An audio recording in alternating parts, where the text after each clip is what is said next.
시청자 여러분 안녕하십니까? 데일리 아시아입니다. 첫 소식입니다. 트럼프 대통령이 2주 안에 무역협정 조건을 담은 서한을 교역국에 보내기로 했습니다. 무역 상대국을 향해 협상에 적극적으로 나서라고 엄포를 놓은 겁니다. 트럼프 대통령은 1주 반이나 2주 후에 각국에 서한을 보내 내가 EU에 한 것처럼 계약 조건을 설명할 것이라고 밝혔습니다. 그러면서 이를 수용할 수도 거부할 수도 있다고 말했습니다. EU와 협상 방식을 보면 미국이 임의로 정한 상호 관세율이 명시된 서한을 보낸 다음에 미국과 무역을 계속할 것인지 선택을 강요하겠다는 취지로 풀이됩니다. 그는 영국과 중국에 이어 어느 나라와 무역 합의에 이를 거냐라는 질문에 일본, 한국 등의 약 15개국과 협상을 하고 있다며 150개 이상 교역국이 있다. 그 모든 국가와 협상할 수는 없다고 답했습니다. 트럼프 대통령은 7월 8일을 상호관세 유예 시한으로 정했는데 무역협상 시한을 연장할 필요가 없다. 고 일축했습니다. 그런데 스콧 베선트 재무장관은 미국의 18개 주요 무역 상대국과 협상 중이라며 트럼프 대통령이 결정할 사항이지만 난 누군가 성실하게 협상한다면 연장이 가능할 것이라고 믿는다고 말했습니다. 트럼프 대통령과 베선트 장관 입장이 서로 엇갈린 셈입니다. 이런 가운데 동남아 국가들은 미국의 관세 충격을 완화하기 위해 대규모 경기 부양책을 연이어 내놓고 있습니다. 인도네시아 정부는 이달 초 24조 4천억 루피아, 우리 돈 2조 원 규모의 경기 활성화 대책을 발표했는데요. 저소득층 1,800만 명에게 다음 달까지 30만 루피아, 우리 돈 2만 5천 원을 현금으로 지급하고 매달 쌀 10kg도 나눠줄 계획입니다. 태국은 경기 부양책에 1,570억 바트, 우리 돈 6조 6천억 원의 예산을 재배정하기로 했습니다.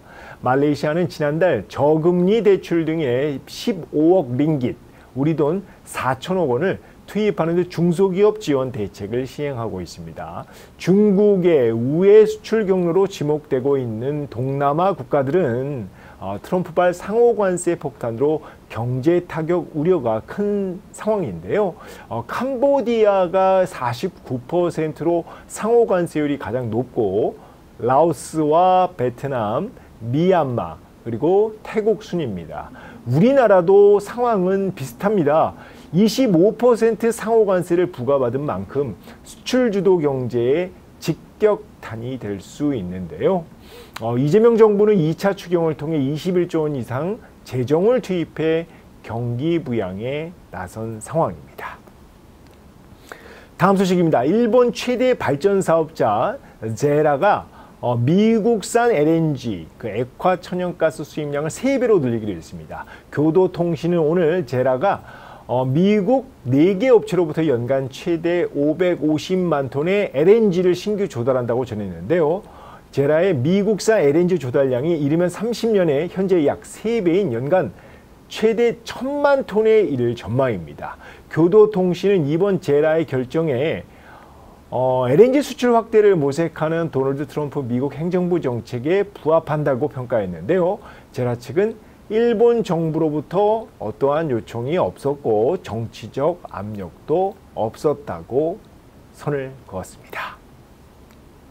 다음 소식입니다. 대만 정부는 올 들어 5월까지 일본에 수출한 쌀이 7,759톤으로 지난해 같은 기간보다 6배 급증했다고 밝혔습니다. 지난해 연간 대일본 쌀 수출량의 약 2배 수준입니다. 대만 정부는 올해 일본의 쌀 수출량이 지난 2020년 이후 처음으로 10,000톤을 넘어설 것으로 내다봤습니다. 천주인지 농업부장은 일본의 쌀 부족에 따른 단기적 수출 확대가 아닌 대만 브랜드 구축을 통해 북미와 동남아, 호주 등 해외 시장에서 완벽한 공급망을 갖추기 위해 노력하고 있다고 설명했습니다. 대만 언론은 대만 쌀과 일본 쌀이 찰진 쌀로 잘 알려져 있죠. 자포니카 품종 계열로 식감이 비슷해서 일본에서 소포장 판매로 인기를 끌고 있다고 전했는데요. 일본은 쌀값 고공행진으로 쌀 수입이 크게 늘었습니다. 재무성에 따르면 지난 4월 한 달간 일본으로 수입된 쌀이 6,838톤인데 지난해 연간 수입량, 한 달 만에 지난해 연간 수입량의 2.3배에 달했습니다. 이런 가운데 일본 쌀 가격이 최근 안정세를 찾고 있는 모습인데요. 일본 농림수산성은 지난달 26일부터 이달 1일까지 전국 슈퍼 1000곳에서 판매된 쌀 5kg 평균 가격이 전주보다 0.9% 떨어진 4,223엔, 우리 돈 4만 원으로 집계됐다고 밝혔습니다. 2주 연속 하락한 건데 지난해 같은 기간 가격인 2,136엔과 비교하면 여전히 2배가 넘는 수준입니다. 정부 비축미 유통량이 늘어난 게 쌀값 하락에 영향을 미쳤는데요. 일본 정부는 비축미를 추가로 방출하고 쌀 수입량도 늘리기로 했습니다. 다음 소식입니다. 중국이 독자 개발한 세계 최대 규모의 수륙 양용기 AG600을 본격 양산할 계획입니다. 그러니까 AVIC, 그 중국 항공공업 그룹은 수륙 양용기 AG600 그 쿤풍의 생산 허가증을 중국 당국으로부터 취득했다고 밝혔는데요.